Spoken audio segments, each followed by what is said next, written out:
Today with Robert Stark. He's a podcaster, writer, and artist here in Santa Barbara, California. We are currently at Butterfly Beach in nearby Montecito. How's it going, Robert? Beautiful day, isn't it? Yeah, it's a nice day, I suppose, but it's not my final destination. Well, where is your final destination? I'm headed off to LA.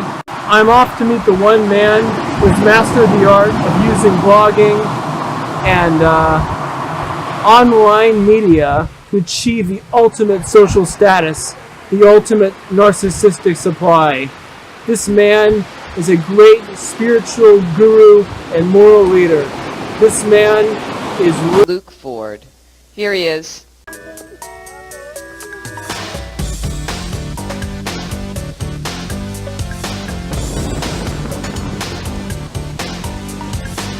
He's the most important man in Beverly Hills. And not only that, he has the spiritual presence. He's a man that the minute you meet him, I certainly think about this. When I meet him, I will be in the presence of a man with just great spiritual wisdom. Let's begin with the serenity prayer.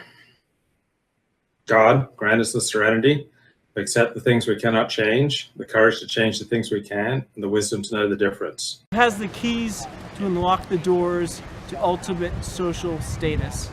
Drive a luxury car. Love it. This is my first luxury car, and it's just so much fun. It's powerful. It's fast. I'm a great intellectual. I'm a great journalist. I'm a great artist. But people here, they don't see it. They just want to run off and escape to their little bubble. They don't want to face the world. They don't want to face new ideas. I love where I live. Love being in Pico Robertson, the heart of one of the two hearts of Orthodox Judaism in Los Angeles. And I'm near all the kosher stores, kosher restaurants, Orthodox synagogues. It's all in LA. I have so many magnificent paintings. Just think about all the gorgeous women at my gallery openings. I want to apply to Hollywood, go to the top casting agencies, become a major movie star. I'll get invited to all the top Hollywood parties. In Hollywood, that there's just this palpable, intense, sexual jungle predatory feel, like everyone's trying to screw everyone. And they will every single beautiful actress, every single beautiful girl that sees herself as too good for Harvey Weinstein's casting couch, she'll come to me. It will be beautiful. I'll be up there in my penthouse looking down on all the people of LA, and they will know the name Robert Stark that will live on forever in infamy. It's just this cruel, predatory, sexual energy just seems to just flow through and wash over from acting classes to shooting TV shows. That is the life that is waiting for me. And then Luke Ford is the one man who has the keys to unlock it all. Pretty much every day I get up and I look forward to the day. When I go to bed at night, I'm looking forward to tomorrow. That's my definition of happiness to you. You look forward to tomorrow. If you look forward to tomorrow, you're happy. If you don't look forward to tomorrow, you're not happy.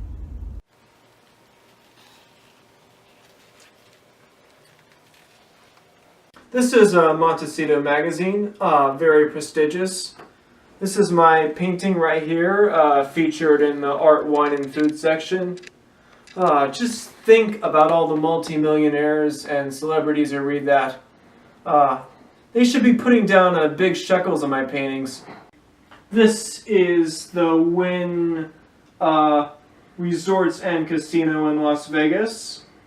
A lot of people go to Las Vegas just to gamble and get drunk, and people associate the city with just like a crass commercialism. But I go there and I walk around the Wynn.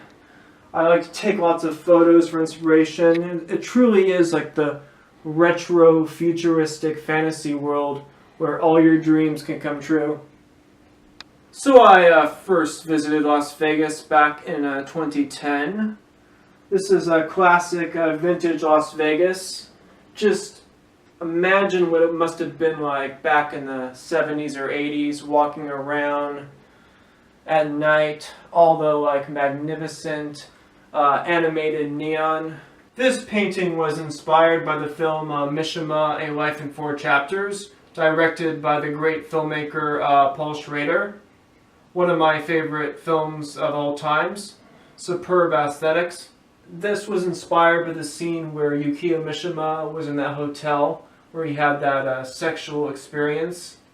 Look at this. Isn't this Lynchian? Right into the mind of David Lynch's subconscious, like something right out of Twin Peaks. I heard David Lynch has a big, beautiful mansion up in the Hollywood Hills. Why doesn't he put down some money for one of my paintings? So it look perfect in his house. I'm just thinking about all the great art galleries in LA. Why don't they display my work? Just think about the art district and all the douchey art bros. They don't have any taste. I have the greatest aesthetic visions. There's people with money, but do they have the best taste? I have the best taste. Some people say that those who have the best aesthetic visions are the natural elites. This is my Jean-Paul Gaultier. I put some on in case we have to talk to some aspiring actresses for our film. I was chuckling at just how Southern California the whole tragedy was. This obsession with brands, image, and the spotted connection with the film industry and all that kind of stuff. And Blonde, he's very, like the stuff going on about Blonde.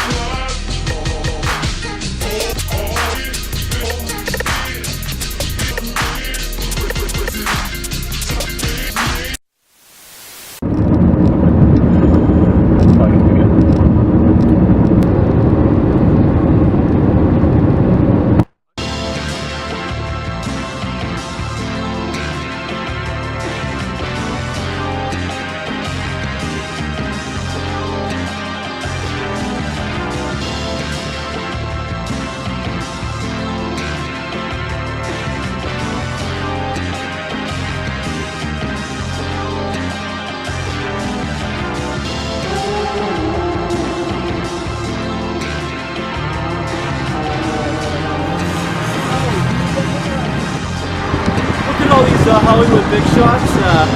We're going to make Journey to Vapor Island by Robert Stark to a #1 Hollywood blockbuster. You look like a street preacher. Roger Blackstone can save you. Promoting wholesome, family-friendly entertainment on the streets of Beverly Hills.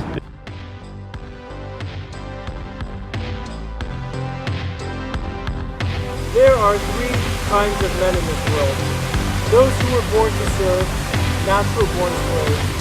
They have no free will, blindly follow orders, blindly consume, and conform to the values of the decaying civilization.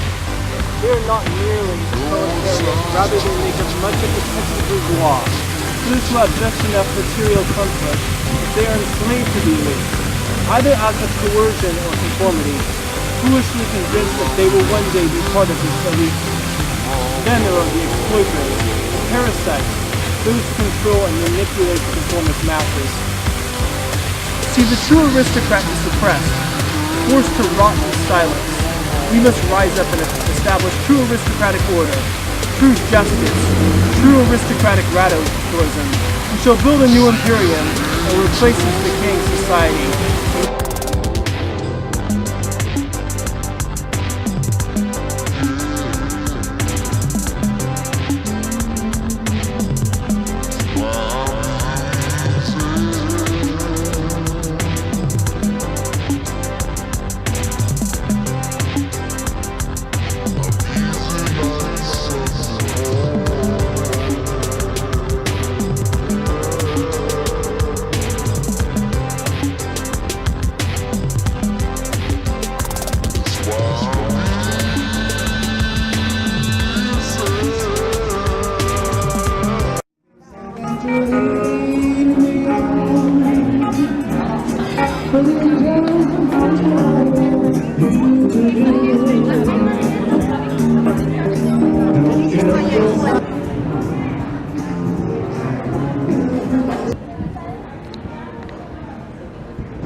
very aristocratic.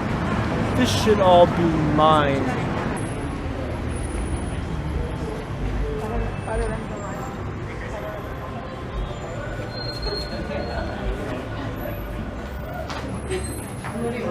There's nothing more romantic than an external glass elevator. Robert Stark longs for his long-lost love.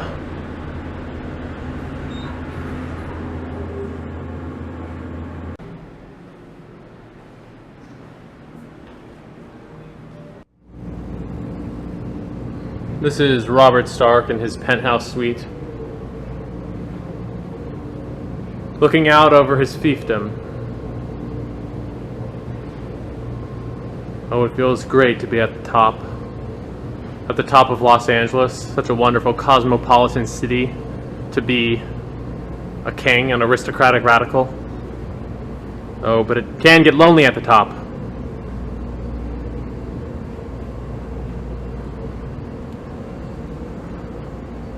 For what good is a beautiful world when you have to experience it alone?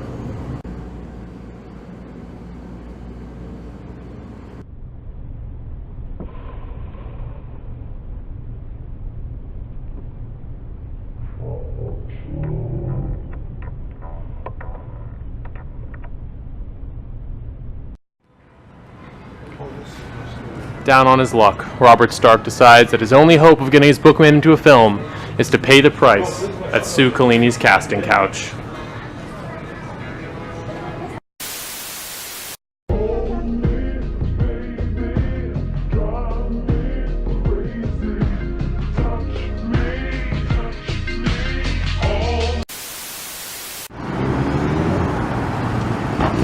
Robert Stark, down on his luck in the middle of the valley, his wallet stolen, no money for Uber, retraces the steps of Alicia Silverstone, naively believing she's still 19 years old.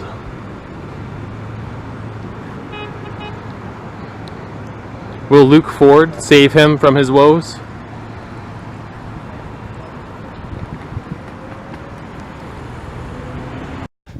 Nobody arrives in my stream on the wings of victory, okay? You don't come here to add it to your resume. If you come into this chat room, it's likely a big broken hole in your soul, in your psyche, an inability to connect normally and healthfully with other people and build bonds.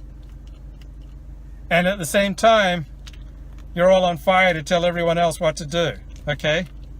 So that's me. I feel pretty disconnected from most of the people in my life. That's Danito. Yeah, press 1 if you're broken. If you're broken and you also feel entitled to tell everyone else how to lead their lives. Like, those are the people that come into my chat room. They're like me. Absolutely broken. Something broken in the way they connect to other people. It's just not happening in a normal, easy fashion because they're just wired to attach, but we're not attaching normally and healthily. So we found some process, such as extreme politics, some form of excitement, such as sports addiction. We've thrown ourselves into religion or into some esoteric philosophy. And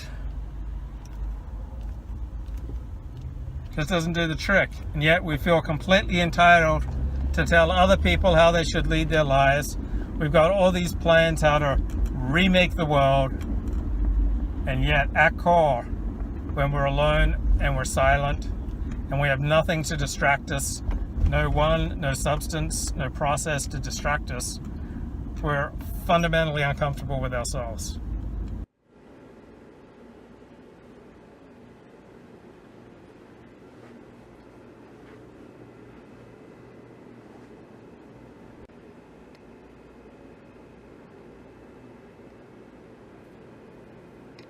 So this is the Western Wall in Jerusalem. It's the wall of the Herodian Temple. So it's these stones, this wall is about 2,200 years old, and this is the Al-Aqsa Mosque, which is where the temple used to be, But Islam has this practice of building their holy sites on top of other religions' holy sites. So this used to be where the first and second temples were, and some Jews consider it the most holy place in Judaism. And you've been to Israel a couple times. Yeah, a couple times. And you like it a good amount? Yes. Yeah. Very I've nice. been here. Like I've been down here praying and touching the wall. Yeah. So what do you got there, Luke? Got the activator. There's nothing wrong with young Robert Stark that this activator couldn't fix. Oh yeah. It's a lifesaver. Just have to put it right there. So, silent la la la's are an exhale. So, what you're tempted to do is suck in the air before you make one, so you can make a really big silent la la la. But the whole purpose is to not gasp for air, not suck air in, because when you gasp, and even I will do it, like even 90% of Alexander technique teachers, when they speak, there will be a tiny gasp for air. So it's a very human thing, and so even after 10 years with the Alexander technique, you'll still have that slight habit of sucking in air. But the problem with sucking in air is that you tend to tighten and compress your neck, which, because there are more bones, joints in the neck than anywhere else in your body, it causes compression to ripple throughout your whole body, so you don't want to do that. So with silent la la la, just then allow the air to come in. Don't suck it in, don't pull it in. Just allow the air to come in, because as soon as you try to manipulate your breath in any way, you'll tighten your neck. And when you tighten your neck, you tighten your whole body. When you tighten your neck and your body, you compress. When you tighten and compress, your lungs have less room to breathe. You operate less efficiently and more awkwardly. You get all these unnecessary compression patterns. So it's just like as I'm speaking here, I'll just go into lump. Even though it was really weak, now I just let the air in. So it's not it's not, don't exhale, don't manipulate your breath, except to do, no, it's la la la, the tongue's moving. It's like you're doing la la la, but they're silent. So try just doing out loud la la la. Okay, la la la la la la la la. Now just do it without the sound. And just allow the air to come in. Okay, now speak 1 to 10. 1. Okay, 2, hear the difference in the quality of his voice? 4. Yeah. Dramatic difference in the quality of his voice. Yeah. Normally, his voice sounds strangled because there's so much tension and You compression. can tell going what's on. the name of my podcast? Yeah, like normally your voice sounds strangled. So silent la la la's will unstrangle your voice. And so particularly if I'm doing a solo show, it's really easy to start talking more quickly than I can draw breath in, which strains the vocal cords. So it's just like putting a whole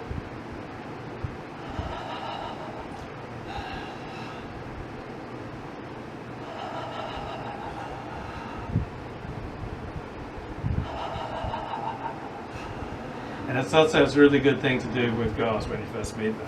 Just like walk up to them and go. So Luke, I just did a bunch of silent la la la's, and already my vocal cords, my speaking skills are so much more clear. Luke, can you talk about your past struggles before you got into the Alexander technique with your vocal strains and also your problems with posture? Yeah, I can feel like I can tell just like this how happy someone is just by looking at them, because you don't find happy people with like weird tension patterns. You don't find happy people with all sorts of interfering compression patterns. Generally speaking, happy people are free in their bodies, and unhappy people have all this armoring that they've built up through tensing to deal with their unhappiness. So as I was an unhappy person, I had all these weird tension patterns, which in turn increased my unhappiness. And all this tension would also compress my neck and my vocal cords, strangling my voice. So that was a big deal to me, because I wanted to make a career in radio and TV news, and I had a strangled voice, and the two didn't go together. So I turned to my father, who was an accomplished public speaker who could enunciate and project his voice in front of a large audience, and I tried to get tips from him, and he would say, well, speak from your diaphragm. Your diaphragm's like in here, and there's no way of actually speaking from your diaphragm, so whatever he was trying to communicate, it wasn't technically correct because the lungs are here, the diaphragm's here. There's no way you can speak from your diaphragm. So what he was trying to tell me, I just couldn't understand it, and it just did me no good. And it's very hard to learn anything from a family member because we have so many like layers built up against learning from families. So I went around through life with a strangled voice, and I'd find certain tips on how to relieve it. I remember one was like this voice press. I think Dr. Morton Cooper was a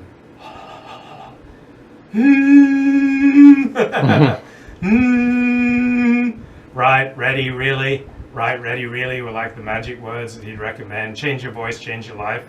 That was Dr. Morton Cooper's book, and I bought that book and I tried to implement some of these techniques, and they work temporarily, but it didn't last long. So I struggled with voice problems all my life until 2008. I heard about the Alexander technique in a pickup book that I was reading by Neil Strauss, like The Rules of the Game.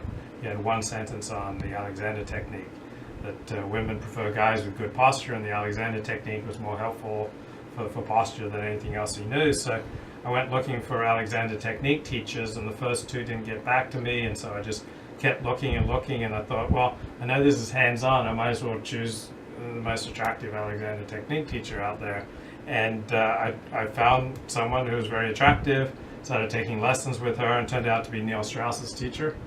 And I was taking these lessons, and she was frustrated. She didn't feel like she was making any progress with me. And then about after the 15th lesson, I said to her, oh, this is amazing, this is changing my life. She was kind of stunned to hear it because it didn't seem like it was making much difference. And she said, well, maybe you'd like to train to be an Alexander technique teacher. And I mainly just wanted more of this work. And so it seemed like a slightly more economical way of studying the technique every day. And so I signed up for an Alexander technique training session, which was 3 years of daily study, 5 days a week for 36 weeks a year. And as soon as I got into it, there were all sorts of benefits, such as with my voice. I was also able to let go of all the medication that I was on. I was on clonidine, clonopam, and lithium.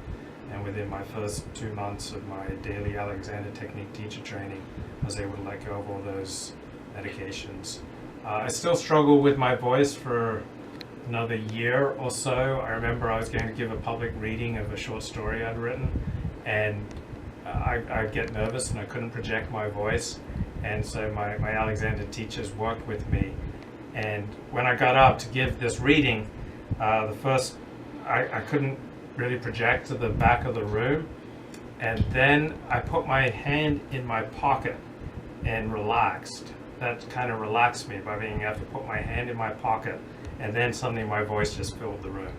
And after that, I didn't really have the same sort of voice problems anymore. Now, I will still get tired, I'll still get, my mouth will get dry, but I have so many tools and techniques now to deal with vocal problems that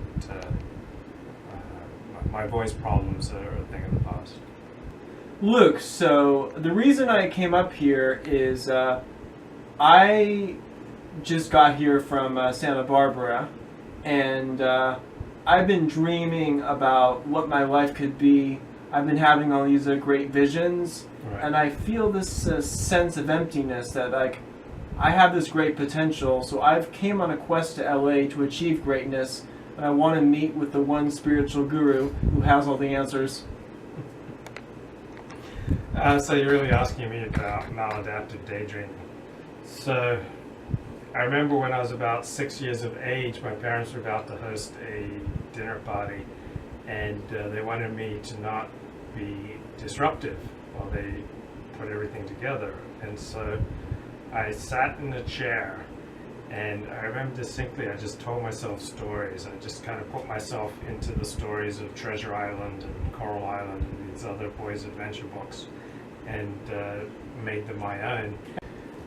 So I was swept away on this terrific daydream that lasted like an hour or two, and my parents were thrilled because I wasn't disruptive, and I was thrilled that they were thrilled, and I also realized that I had a way that I could leave my situation and just get lost in fantasy. And so I started doing this more and more, and it was daydreaming. It got me out of a miserable situation, and it starts out as an adaptive habit. It worked for me because I'd be unhappy in my present situation. I'd daydream and become happy. And so I had a tool for pretty much whenever I wanted to apply it, I could become happy. The problem is that all these tricks become maladaptive at a certain point, so that when I was in school, I was daydreaming instead of listening to what the teacher had to say.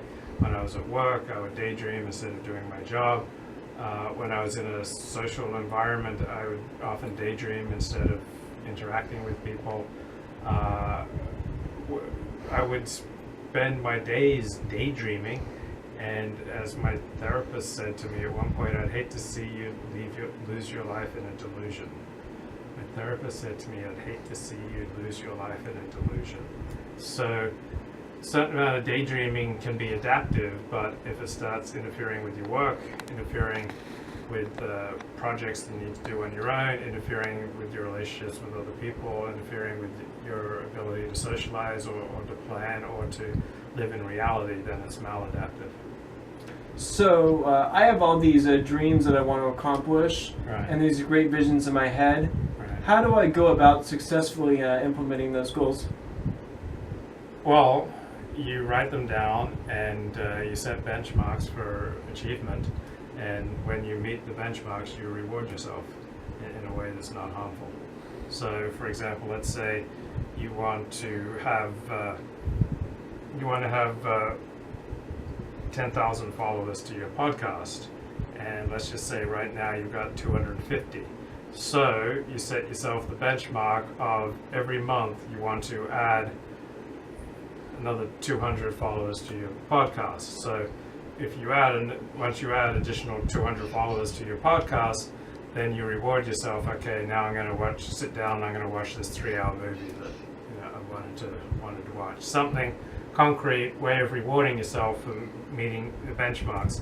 But you also need to become clear on why you haven't been making progress towards your goals. Like what are the payoffs that you get to have by not reaching your goals? So you get to feel like a victim, or you get to blame someone else, or you get to be vague.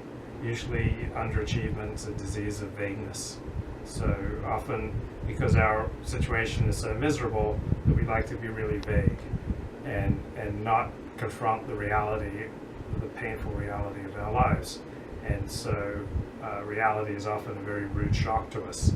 And so planning, setting benchmarks, and rewarding yourself for achievement is the opposite of vagueness. Do you think that there is a sense of naivety in just dreaming that I can come to LA and spend this time around this great spiritual guru, look forward, and transform my life into absolute greatness? Yeah, because we all want the easy way out, and particularly if you have narcissistic problems, you're very prone to wanting to attach yourself to someone else who has some of what you want, and you think that if you can just attach yourself to a guru, then you'll make your dreams come true. But it's the easy way out. Like the hard way, which is the only way that works, is to put yourself into some sort of program where you have support, where people hold you accountable, where you have action partners, where you have a community, where you have tools, where you have structure, where you have a sponsor, and where you have work to do every day, and you get up and you're focused on the work that you need to do. But people want to be able to pay $3,000 to meet with some guru for 2 hours, and they want to take a pill, they want to take a supplement, they want to do everything but the hard, concrete, detailed, nitty-gritty work that actually does make for success. So attaching yourself in whatever form, even like a non-creepy, socially appropriate attachment is not going to transform one. Really, the only thing that will transform one is, generally speaking, joining some sort of community and being held accountable on a daily basis to certain actions that will create the prosperity and the dreams that you want to achieve. As part of an aspect as being part of a community and these kind of communal standards, is part of it is, do you give up your sort of individual sense of narcissism? On my podcast, I sometimes describe it as aristocratic individualism. Is that an aspect as you join a community, whether it's Orthodox Judaism or even the 12-step program, and you conform to the values and sets of rules of that community organization? There's a little bit of that. I mean, there's still tremendous room for individuality in Orthodox Judaism or in a 12-step group, but it means that you do start taking other people into account. And the thing is that we all are very prone to fooling ourselves. And when you join a community, it's easy to fool yourself, but it's a lot harder to fool your community. And so your community will tend to hold you accountable in ways that you would not naturally hold yourself accountable. And it's that accountability, it's that daily accountability that makes for transformation. Have you ever felt a struggle to prove your social status within the Orthodox Jewish community or other communities that you've been involved with, even the Christianity? Yeah, I think pretty much everybody wants to avoid humiliation and to advance in social status, no matter the community, or just demonstrate itself differently in different communities. So in Seventh-day Adventism, you'll get status by being very upfront with that you are saved, that you have a feeling that you're saved, you have a personal relationship with Jesus Christ, that you're living out the example that Jesus set for us, that you're following the dictates of the church, that you're proselytizing the church's message, that you're living out the church's teachings in all areas of your life. These will all make for status within a high-intensity, committed Seventh-day Adventist group. Also, economic success and professional success will also make for status in that group. In traditional Orthodox Judaism, knowledge of the Talmud will make for status. So women will always incline towards the high status guy. In traditional Judaism, that will often be the guy who knows the Talmud, in addition to a guy who succeeds in his work and in his income. So status is universal thirst, and pretty much everybody wants to avoid being humiliated, which is low status, and pretty much everybody wants to be respected and admired, and just how that striving manifests itself will be different depending on the context, but it's universal. I just feel this really intense internal conflict. So on one hand, I have this internal dialogue with myself. I guess some people describe it as your kind of a God self, where I have this internal dialogue that is extremely narcissistic, and I want to kind of mold the world into my image. But then my external personality that I present is much more, I'd say, very introverted. I have a lot of anxiety. I'm taking Klonopin, and that creates a lot of tension. How do you overcome that tension between those two personality characteristics? Well, when you're as smart as we are, it's pretty clear that our problems are not our problems, because we're pretty smart, and so if this problem was our problem, we'd solve it. But what you're talking about is something that goes deeper than the surface symptoms. So what you're talking about are instincts out of whack.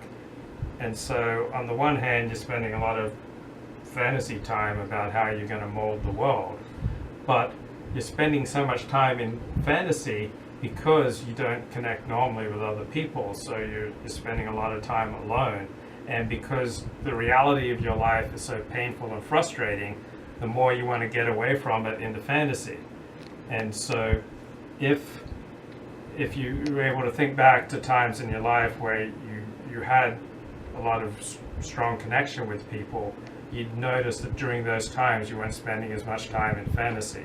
So the spending all this time thinking about molding the world into your desire is a defense mechanism for dealing with all the shame that your life isn't working. And so you escape from the shame that your life isn't working by these grandiose fantasies of changing the world. But if your life was working, you wouldn't need to escape from it nearly as much, so you wouldn't be spending nearly as much time in fantasy. Fantasies wouldn't be as cruel, your fantasies wouldn't be as out of touch with reality, and you wouldn't be spending so much time in delusion.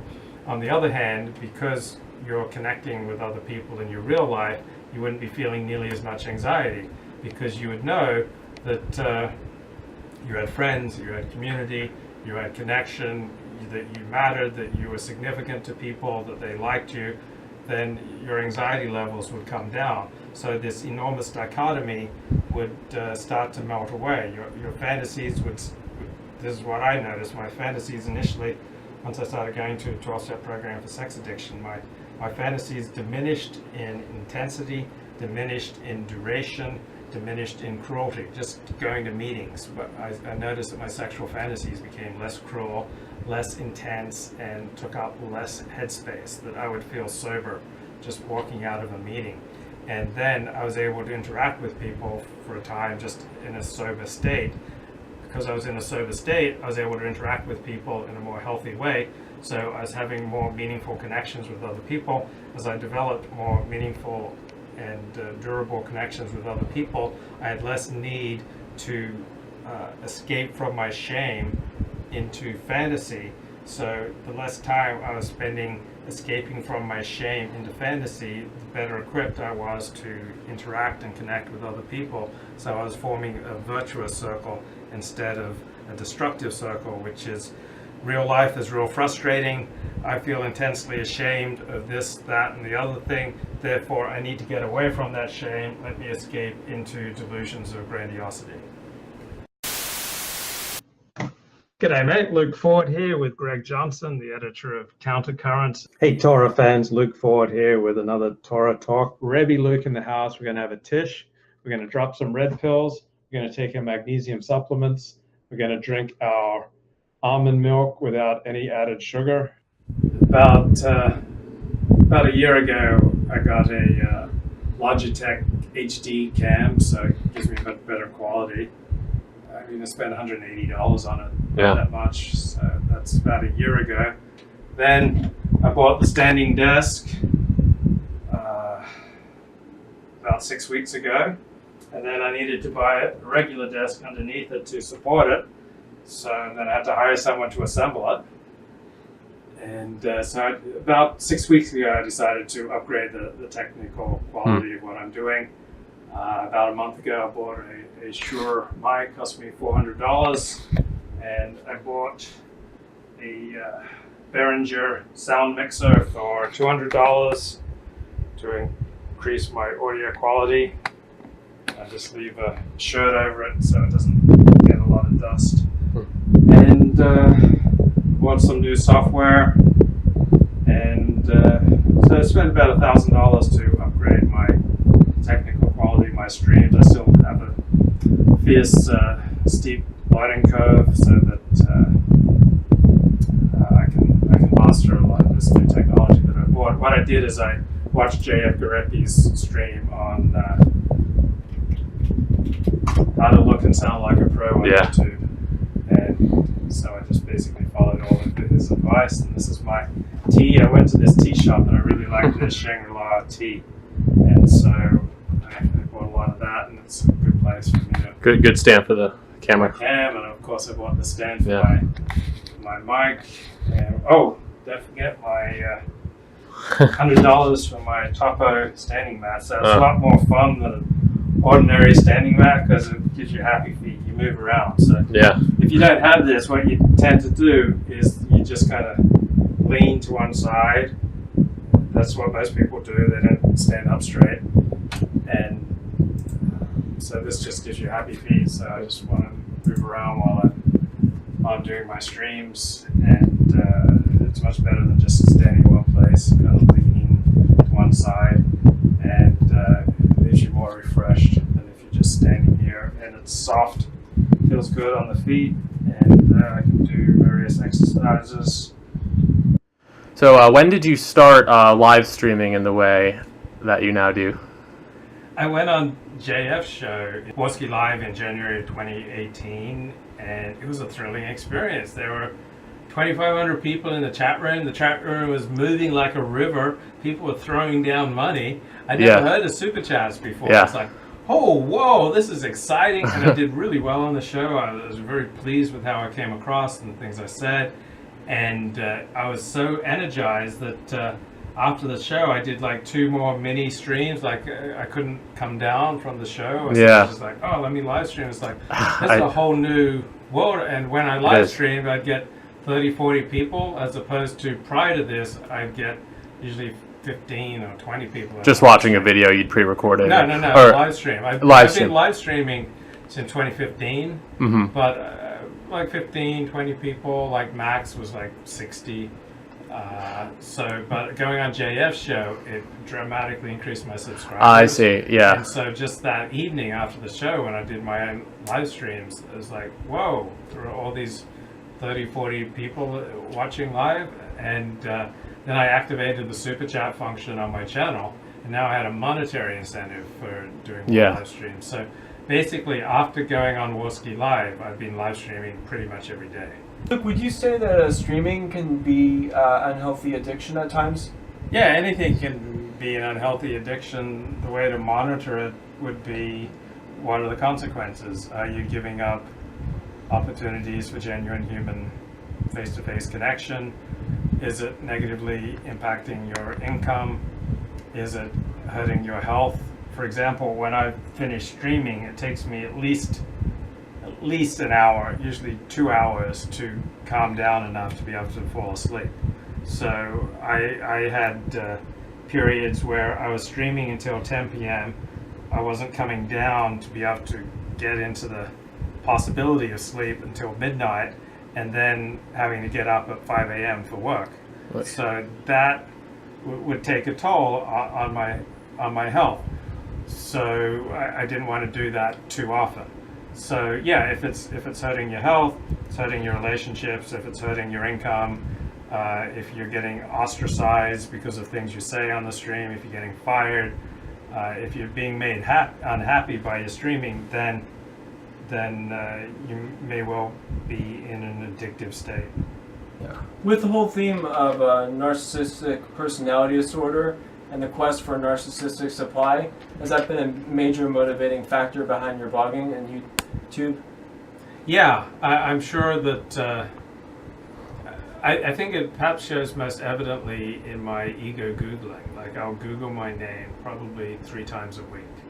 And that's somewhere between once a week to daily has been my habit for probably 15 years. So I inside of me, inside my psyche or inside my heart, there's this desire when I Google my name is that, oh, today I'll find someone out there who truly appreciates me, someone who sees me for who I really am. Like, that's like the motivating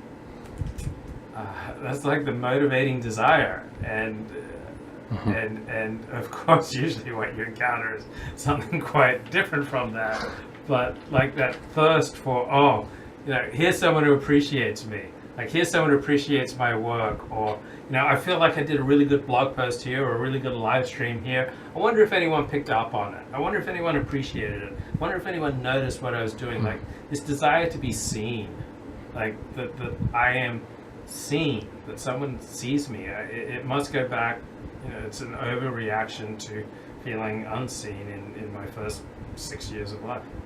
Luke, you've been you've had a YouTube channel for a long time, and you've been a blogger for decades. Can you kind of talk about the evolution of the themes that you blog about? You seem to have like one issue you get very passionate about for a period of time. Yeah, because if I'm not getting paid, and there's often not being like a direct payday for what I'm writing about or streaming about, then I just do whatever I'm interested in. So Judaism's always been in the top 3 of things that I like to write about. I've been interested in white nationalism since coming across William Pierce in 1998, and so that's been a kind of a recurrent theme of my writings, and that's become known as the alt-right in the past 3 years. So I'm interested in the alt-right, I'm interested in Judaism, and I've been in 12-step programs since 2011, so that's become a major theme since 2011. And I was diagnosed with narcissistic personality disorder in year 2000, and so the psychiatrist kind of dictated her diagnosis to my sister, who wrote down notes and then gave them to me, and those notes kind of been emblazoned in my psyche because I saw them as at least 75% accurate, and so I've been interested in psychology. So those are the major themes I think that have dominated my blogging since. The writing on the porn industry was different in that even though there was a strong initial attraction to me to the topic, that often died and it became a living and a profession. So between 1997 and 2007, I made my living blogging about the porn industry. So even if I didn't feel like getting up and writing about the porn industry that day, I needed to do it to pay the rent. You have a saying you say a lot in your stream, that is that nobody comes to your stream on wings of victory. Yeah. A broken person attracts other broken people. Yes. And again, that's not universal. I'm sure there are people in my streams who make six-figure incomes, who are married, who have children, who have a mortgage, who have standing in their community. But I'd say 70% are probably people who come from a great place of pain, just an inability to connect normally with other people. And so that's why they're spending so much time online and frequenting streams and commenting in the chat, because that's like a substitute community and a substitute form of connection. Normal people who connect normally with other people are not spending a lot of time in internet chat rooms. Yeah. This is Luke Ford reading from his one-man play, Eroticized Rage. My favorite erotic scenario stars me at around age 12 getting it on with a hot teacher. I don't know if there's a trend, but I am increasingly not starring in the porn films in my mind. I'm just watching other people. The 2009 Israeli movie Lebanon features a soldier reminiscing about when he was 12. He was at school when his teacher told him his dad had died. She hugged him and drove him home. She had big breasts, so he was hard from the hug, too hard to mix with family and friends who had gathered at his home. So his teacher took him to his room. He could tell she was waiting for him to cry, and that if he did so, she would hold him again.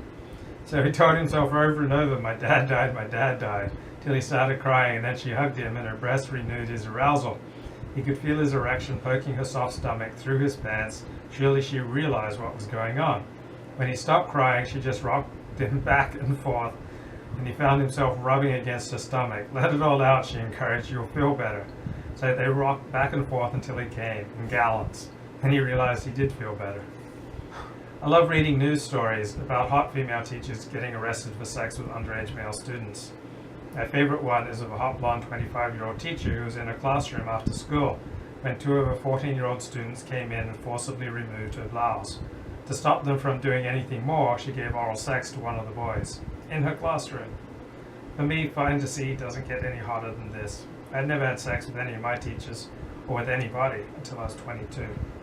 I think that power differential is essential to my strongest masturbatory fantasies. I often feel vulnerable to women. 1,000 have rejected me for every one who has accepted me inside of her. I've always struggled financially and rarely felt powerful in my relationships, except with pathetically loving chicks who I couldn't respect. Watching porn momentarily restores my sense of self, and then afterwards degrades it. And I see women far hotter than those who've rejected me getting it in every hole from parolees. I feel like there's a good and just God running the universe. When a girl rejects me or more painfully cheats on me, I can look at porn and witness the abject humiliation of the haughtiest chicks. Then I can tell myself that I don't hurt so much, things aren't so bad, and I can deaden my feelings of loss. I often felt powerless as a kid. My stepmother had raging premenstrual syndrome half the month and was completely unreasonable. There was nothing I could do but stay out of her way and keep quiet. When I spoke up, she'd often slap me so hard I'd go flying across the room. I grew to hate my stepmother.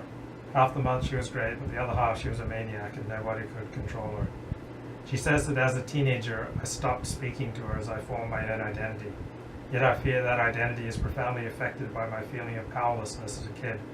And this has fueled my anger at women and my desire to be predatory and powerful, as though that would even the score. Sex with attractive women feels completing. That hot chick, she's the missing piece in my puzzle. If only I could have her, use her, conquer her. I'd feel powerful and I'd have another story for my writing workshop. I don't think someone who felt in control of his life would be as obsessed as I am with having the power in sex. When a woman climbs on top of me, I increasingly have trouble staying hard. By contrast, I once dated a successful pornographer who enjoyed being degraded in bed and only in bed. Outside of sex, Holly ran our relationship, and in the bedroom, she urged me to take out on her all of my hatred of women. Fuck me like a whore, she pleaded. That's the most erotic instruction I know. A few years ago, I relayed this story to my young, pretty psychotherapist who was from a traditional background. She started giggling uncontrollably, and it took a minute for her to regain her composure. That was the only time she ever lost control in our sessions, the only time any of my therapists have lost control, but it was a Pyrrhic victory, because from then on she forbade me from speaking explicitly about sex. Instead, I could only talk about what the sex emotionally meant to me. Where's the fun in that? She's my only therapist I've fallen in love with. She was a frequent source of my gentle, though twisted masturbatory fantasies. I love having girlfriends play therapist for me while dressed in professional clothing and haughtily asking me about my feelings until I can take it no more and I have to fuck them silly. After sex with teacher fantasies, my next favorite genre were inspired by my time around Hollywood. I fantasize about hot, young married secretaries who love their husbands but get manipulated into having sex with the boss to get a raise or a vacation or some essential favor.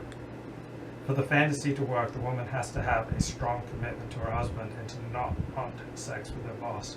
But she needs something very badly, and the boss offers it to her in exchange for her body. Yet she feels horrible about what is happening, ashamed and guilt-ridden and dirty is key for my arousal. I once interviewed a dying man who worked as a photographer in Hollywood. He and several of his photographer pals gave free headshots to actresses who gave them head. Said sometimes a girl would come by to do a trade after already taking care of two of his friends that day. That some 18-year-old would have all that sperm swimming around in his stomach and be game for more blows my mind. I love the 2000 movie Requiem for a Dream. The Jennifer Connelly character needs a fix so badly that at the end of the film she fillets a big black guy. Call me a racist, but in my daydreams it doesn't get more degrading for me than imagining an uppity, young, white thing torn up by ghetto black guys. A few years ago, I had a pretty young girlfriend with pale white skin. She worked as a masseuse in the chiropractor's office. I've often gotten up to imagining her in this Jennifer Connelly scenario, a dainty little mouth gagging on a thick black pole. In the heat of sex with a girlfriend, I think about her much less than 50% of the time. Instead, I think about supermarket checkout girls, porn stars, wives of friends, naughty teachers, and the like. If I can keep my eyes open and focused on my partner, it's virtually impossible for me to stay hard, let alone climax. Okay, that's enough. You have a background as being one of the most important journalists in the porn industry way back. I mean, you're no longer involved with this, of course. And now you have an interest in dissident politics, including the alt-right. Are there some parallels that both those scenes attract people who lack healthy social bonds to either a religious or ethnic community or just a community in general? Yeah, like generally speaking, people who are heavily into the alt-right and people who are heavily involved in the porn industry lack bonds because only people who are already marginalized would naturally incline to joining a marginalized community. So there are certainly exceptions, but generally speaking, the thing that struck me the most about the porn industry was the paucity of ties that these people had to other people outside the industry, that to either a religious group or to their family or to a professional group or to an educational group. These were people by and large who lacked bonds. And that's also struck me about people who get heavily into the alt-right. generally speaking, they're already somewhat socially marginalized, which means socially marginalized equals tend to make bad decisions. And people who make good decisions tend not to be socially marginalized. So that's always been the principal problem for dissident and marginalized movements, is that they tend to attract marginalized people. Marginalized people tend to make bad decisions, and so you can't build an effective movement filled with people who tend to make bad decisions. Is there a key aspect in forming these online political movements and subcultures as a source to achieve this social status and narcissistic supply that's not being fulfilled in a day-to-day life? Yeah, I think the desire to advance in status is probably the strongest human desire after the desire to breathe, to eat, to drink, and to have shelter. After that, I think the desire for status is the single biggest drive. And so a person who has, let's say, no special status right now can develop a Twitter account or a YouTube channel or a blog where he can excel and receive all sorts of plaudits that he wouldn't otherwise receive. And so all sorts of people who could never succeed in the normal world can become somebody in the alt-right, for example. And so they are getting the attention that they so desperately seek. And for at least half the population, we desperately orient towards attention the same way that a plant orients and grows towards the sun. So half the population approximately is basically healthy. They know how to develop friendships, relationships. They have standing in the community. They are not desperately seeking attention, but about half the population is desperately seeking attention, and so they don't know how to do it in healthy ways, so they will do it in these more abstract ways. For example, like the practice of journalism, I found was a way for me to kind of escape my social awkwardness, because it gave me a ticket to go wherever I wanted to go. So, Lexi Bell, how long have you been in the adult industry? About a year and a half now. How on earth did you get the idea of entering porn? I don't know, actually. Someone emailed me, it's like, oh, you're really cute, you should do this, do that, and then I, met people, went on set, and, I don't know, decided to do it, and it's been fun. What are your plans for your life? I plan on doing porn for quite a while and being a billionaire. You gone driving around California? Since I've been working here, I've been working here since November, and I haven't really went and done anything, and everyone's like, why do you hate California? There's this, but I haven't really seen anything. All I see is dirty LA all the time and Porn Valley. Can you talk about the highs and lows of working in porn journalism? Well, the highs were breaking great stories. People are frequently incredibly honest and revealing when you're interviewing people in the porn industry. So I get a high when people are honest. Like, I feel the molecules of the air change when people are honest, and it's invigorating and intoxicating. I love honesty, and a lot of people in the porn industry were at times and in places very honest, and so I loved getting a good story, loved getting a good interview. So those were the highs. The lows were that it was socially ostracizing. If you have any ongoing connection to the porn industry, people will just naturally tend to regard you as the porn guy, and will naturally tend to either shun you or to belittle you. And you even wrote a book about this, but your involvement in the porn industry as a journalist led to conflict with the Orthodox Jewish community. Yeah, but it also leads to conflict with any decent person. Like, any decent person is going to be somewhat askance at somebody who has an ongoing relationship with the porn industry. So yeah, it cost me my position in 5 different synagogues, all of which I can now go back to. That's all in the past. But yeah, it was isolating. It did cause expulsions from various Orthodox synagogues, and lost a lot of friends and damaged my reputation in my Orthodox Jewish community. It was very damaging. It was very isolating. It was a way that I was living out my addiction to rejection. Growing up in foster care, I experienced a lot of rejection, like moving from family to family to family, and I was recreating it, and porn was simply only the tool that I was using to recreate this feeling of intense rejection. But if I wasn't in the porn industry, I probably would have been drawn to other behavior that would recreate that intense feeling of rejection, which was probably the most intense emotion that I felt growing up. You have a one-man play a while back titled Eroticized Rage. Eroticized rage is rage that becomes eroticized. Eroticized rage, and from your experience, does it stem from struggles with social status, social rejection, romantic rejection? And what are, I mean, you've struggled with it, but what are the absolute worst case outcomes? Eroticized rage comes from the repercussions of dealing with an over-controlling opposite-sex parental figure. That's where eroticized rage comes from. Then you will find other fuel for it, just from rejection and frustration and the myriad ways that your life doesn't work. You know, you can get high when you tap into that feeling of eroticized rage. It's a power, it's a lava, it's volcanic, and so you start becoming used to tapping into that rage as an energy, as a life force, as a way to give your life meaning. And then as you tap into it, you want to escalate it. You always want the sex to be more intense, more intense, more intense, and that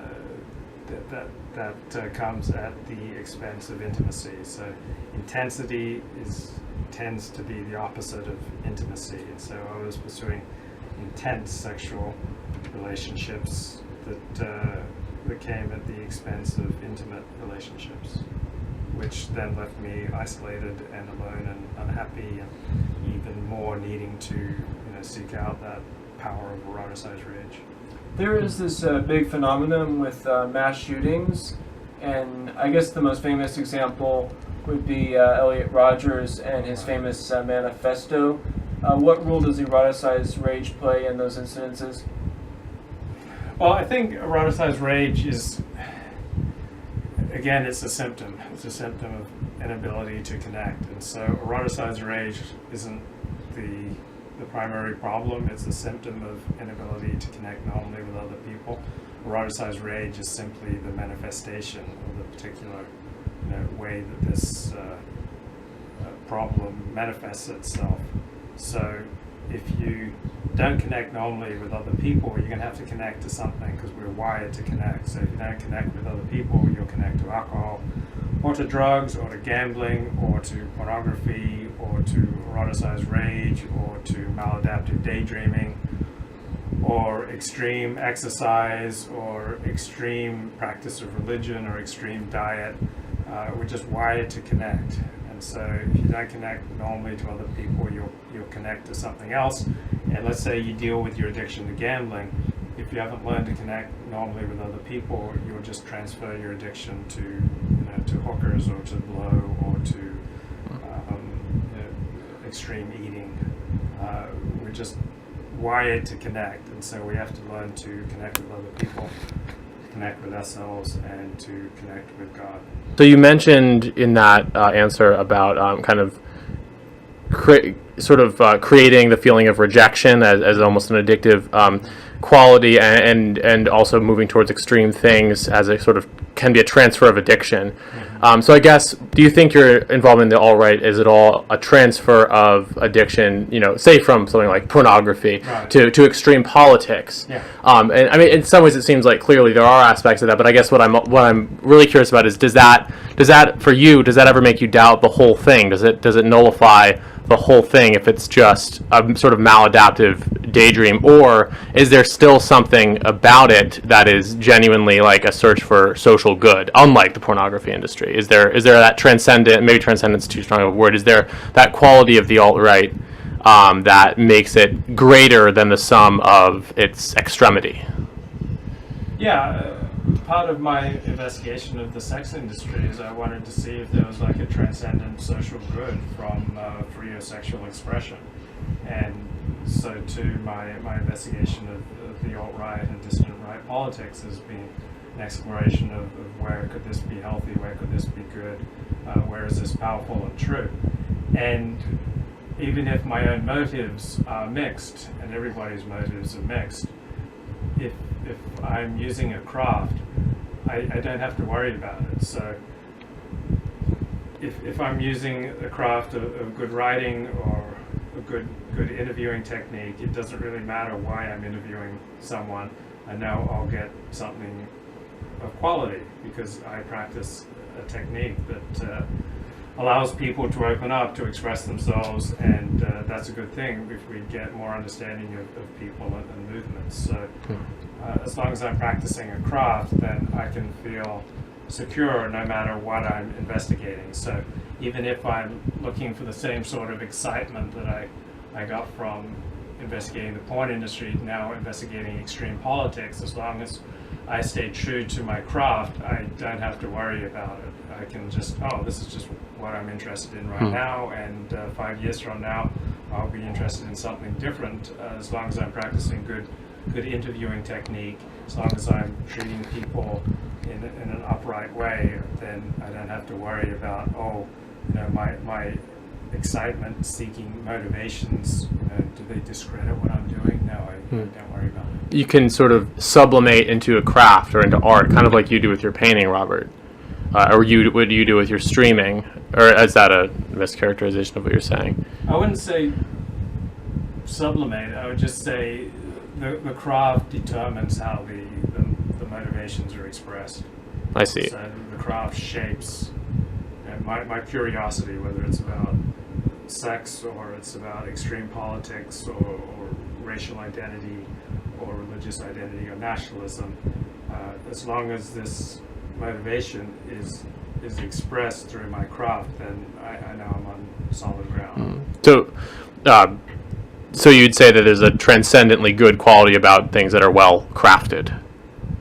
Yeah. If you do good work, it doesn't really matter what your motives are. So, for example, if you devote yourself to helping people who are dying of AIDS, it doesn't matter that you're doing this to show your dead mother that you're really a righteous person, even though your motive is irrational. As long as it's leading to good work, to something that's objectively good in the world, then you don't need to worry that you have an irrational motivation. And that is potentially, maybe you're still exploring, but that's potentially a big difference between the porn industry and the alt-right, is that perhaps, unlike with the porn industry, there is a real social good that can come out of dissident politics. No, they're the same.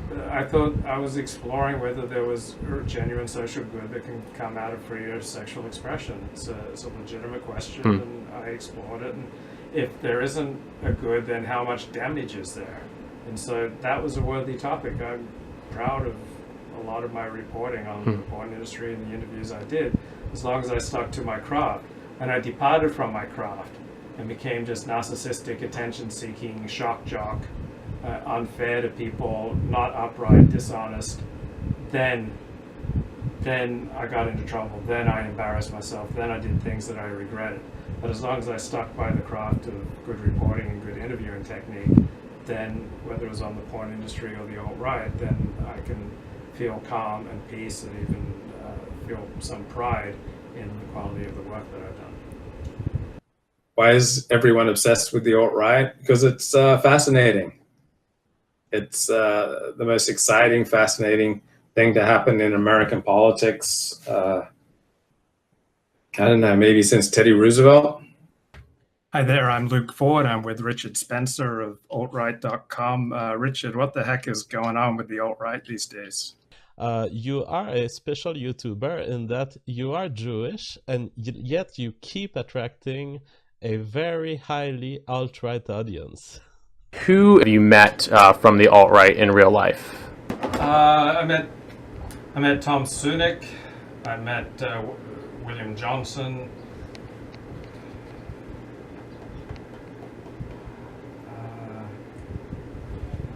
I've talked to most everyone. Yeah. Via the internet, via phone, via Skype, or on my show. But in person, I've only met a handful of people. And I think I've heard you say on Facebook that you think Richard Spencer and Greg Johnson are pretty much the most and F. Roger Devlin are the most intelligent people? Yeah, I think they are the most articulate expositors of alt-right philosophy. Yeah. Now there are other people who are equally as intelligent who aren't as philosophical. Yeah. Do you think there's a chance that one day, say 5-10 years from now, you'll look back on your involvement in the alt-right in a way that's at all similar to the way that you kind of now look back on your involvement in the porn industry? Is there a chance to kind of say, well, at that time I was looking for something exciting online, I needed to feel as if I was part of something important? And I only say that because in certain videos you allude to that being an aspect of the appeal. I don't think I'll look back with regret, because I don't even look back with regret on the porn industry. I think I've strongly internalized something that I heard about 20 years ago, that given who I was, I could not have acted any differently at a certain point in time. So I think I've really strongly internalized that. So even though I'm embarrassed that I once directed a porn movie, given who I was, I couldn't have acted differently at that time with that opportunity.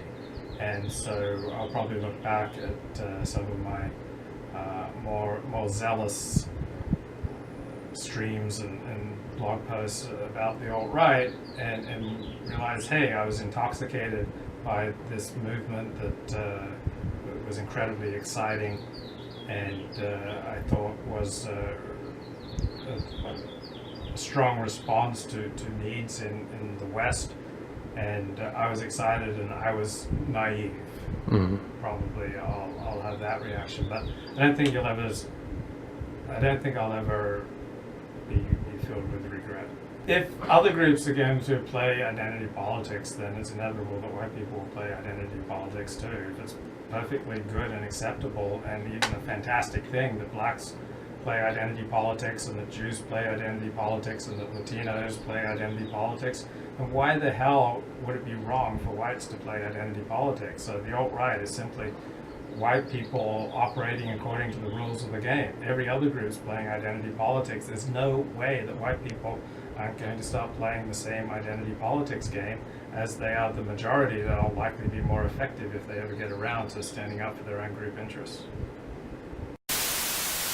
What would be your advice for younger people who may have taken the quote-unquote red pill? What are some ways where you can balance this extremely socially unpopular perspective with also trying to lead a productive life with good quality relationships, working towards healthy goals? By leading a productive life with strong relationships, moving towards goals. Because if the red pill discombobulates you so that you start making all sorts of antisocial decisions that send your life into a downward spiral, it's not actually the red pill that's doing that. It just seems like it's the red pill that's activating you. But really what's happening is that an excuse is being made for you to act on your antisocial impulses. And so the alt-right gives an opening to people to say the nasty things, to behave in the self-destructive ways that a large part of them have really wanted to do, and now you feel a sanction to do this. So it's not like doctors and lawyers by and large are swallowing the red pill and then destroying their practices. By and large, it's people who are struggling working $11 an hour jobs are then taking the red pill and then losing that $11 an hour job and struggling to find even work for $8 an hour. That's what I generally see in people who take self-destructive spirals upon swallowing the red pill. So again, the problem is never the problem. The problem is always something deeper. So people who lack human connection and then discover the red pill, they will act in antisocial ways because they're not already bonded in a normal way to other people. So it'll have much more of an explosive and destructive effect. People who have normal bonds with family and friends and who are moving ahead in their profession and getting an education, they are much less likely to be discombobulated by the red pill in the first place. Being discombobulated by the red pill is primarily a reflection that you lack normal ties and bonds to other people. If you have people who love you, I've had this experience where I had friends, where I had community, and all of my antisocial tendencies just were considerably muted, and I wasn't even holding them down. I wasn't tamping them down. I wasn't locking them away in a deep and dark place in my brain. Just they didn't even come up because I just so enjoyed being around everyone, so enjoyed my friends and my relationships that it wasn't even a question for me that I was going to blow everything up by saying something socially inappropriate. But if you find yourself having to like tamp down and fight down and swallow all sorts of things that you want to say, it's because you don't have normal productive friendships and relationships to begin with. Do you think there's something especially isolating about the culture in LA that has that affected the trajectory of your life, maybe getting into the porn industry, but also Orthodox Judaism and perhaps even the alt-right? Yeah, I guess at first my initial response is no. Like Los Angeles, I've met people, I've bonded with people, I've experienced human connection, and to think that people are different in LA is just a delusion. And I came here with the idea that there are a lot of loose women here, but the women here are pretty much like the women I've been around everywhere else. Then I had a friend, an older friend, who pointed out there's no way I would have ever converted to Judaism if I'd been in Australia. That that just would not have been a possibility. It's like, oh, yeah, I guess that's right. So I guess geography and place does matter. So I guess being in a large anonymous city gives you more possibilities. So that's true. But I've always been deeply involved with the Jewish community since my first day in Los Angeles. First day, I believe, was March 30, 1994, and I went to a Chabad house to arrange for a Passover Seder because Passover was beginning the next evening. And so from day one in Los Angeles, I've always been just immediately drawn. Yeah, I've always been deeply involved in the Jewish community. I got converted to Judaism before I moved here, but I've always had connections. I've always had experience of community, and so I've never experienced that atomization with the intensity that someone who doesn't have a community. So I've certainly struggled with my human connections, but there's always been something there. There's always been a place to go where I could be with people, and we were connected by a similar peoplehood, by a similar tribe, by a similar religion and religious practices and religious studies. So I've always had that as a bulwark against that feeling of atomization. But I also have always enjoyed getting out of the Jewish community and going into the wider world and feeling anonymous and feeling like I could explore more things. I sometimes joke that I converted to Judaism so that I could chase shiksas. But there is something different once you convert to a tribe, then the other is far more other. Like shiksas obviously weren't shiksas when I was a shagutz, when I was not Jewish. But I certainly slept with a lot of non-Jewish women even while I was intensely connected to Judaism, which is a contradiction, but it is the way my life has gone. So I have enjoyed the relative anonymity of being in a big city. Whenever I've developed an enthusiasm, I've always been curious in what debunks my enthusiasm. So when I got into Judaism, I became curious about those books that were most damaging to Judaism, or what are the most cogent arguments for denying the foundational principles of Judaism. And when I was a Christian, I became interested in what debunks Christianity, and when I was a capitalist, I became interested in communism. So this is the way I've always lived my life. I realize to everyone else it seems schizophrenic and wildly contradictory and impossible to put together.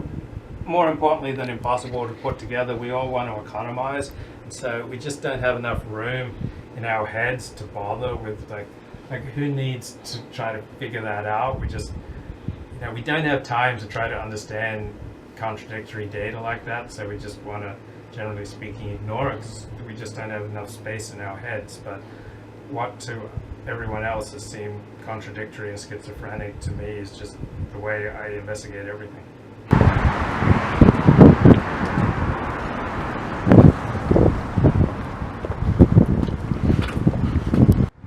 So this is Pico Robertson, Los Angeles, California.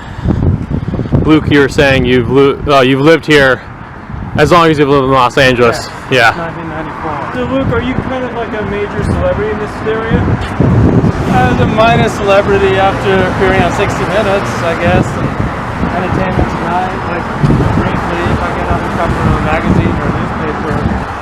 Luke, what was it like being on the cover of the Jewish Journal? I always thought it was inevitable. It almost happened in 2001. So I always figured out that day would come. It's a much more intimate experience of being on the cover of a secular publication, because the Jewish Journal is what's in Jewish homes on the Sabbath over the weekend. Yeah. But it wasn't a flattering article, so Oh, really? it wasn't one that served my interests. Is it the one that asked the question, is Luke Ford good for the Jews? I think so. Yeah.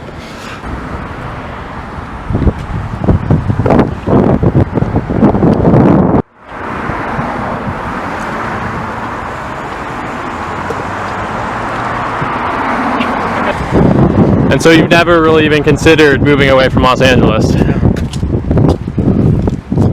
Everything I want is here. Yeah.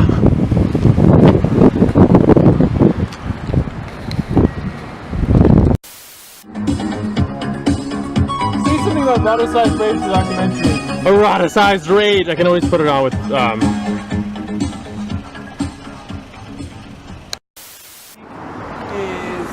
for actors especially, and it helps you release unnecessary muscle tension in your vocal cords. So the key part of Alexander is the silent la la la.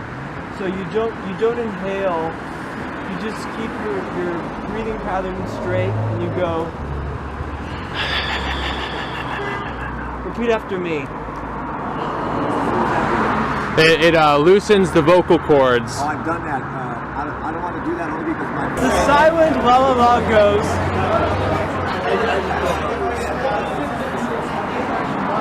La, la, la.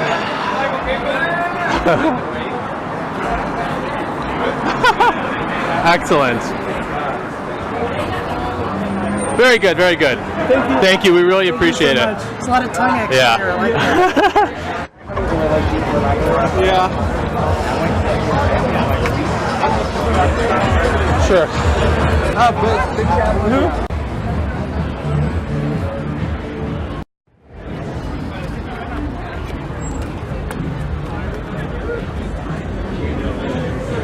Have you heard of the silent la la la?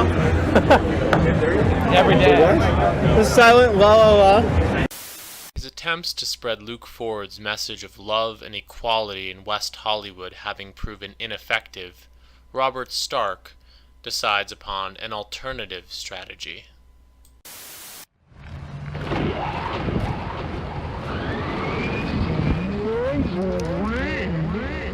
I thought he only came out as noise.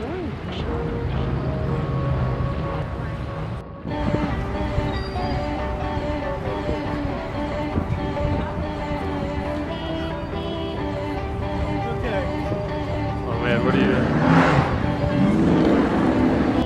Luke Ford is a great moral leader. He has shown me the way to a better life. So Luke Ford voted for Donald Trump. Luke Ford supports the wall, and Luke Ford is a moral leader in the city of LA, the city of Beverly Hills. Seriously. He looks like a piece of shit.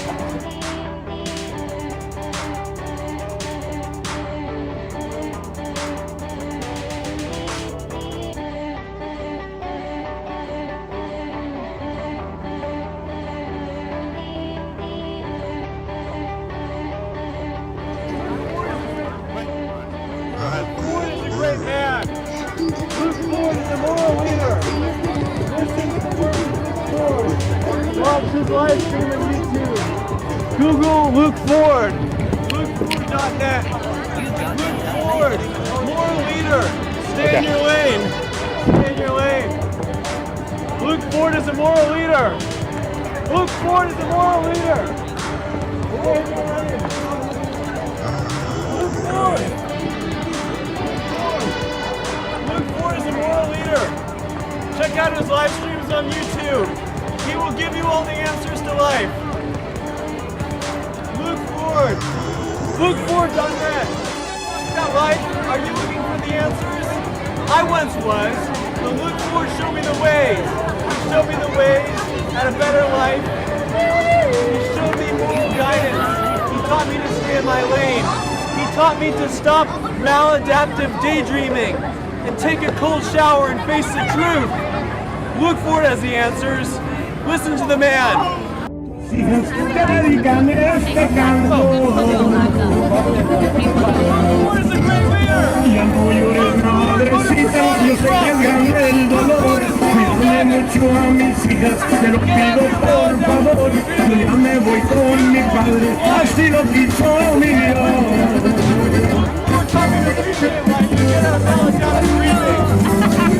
This guy right here, Donald Trump, make LA great. I'm living life to the fullest thanks to my spiritual guru, Luke Ford. Check out his live streams, LukeFord.net. Check out Luke Ford. Learn to live better. Stay in your lane. Stay in your lane.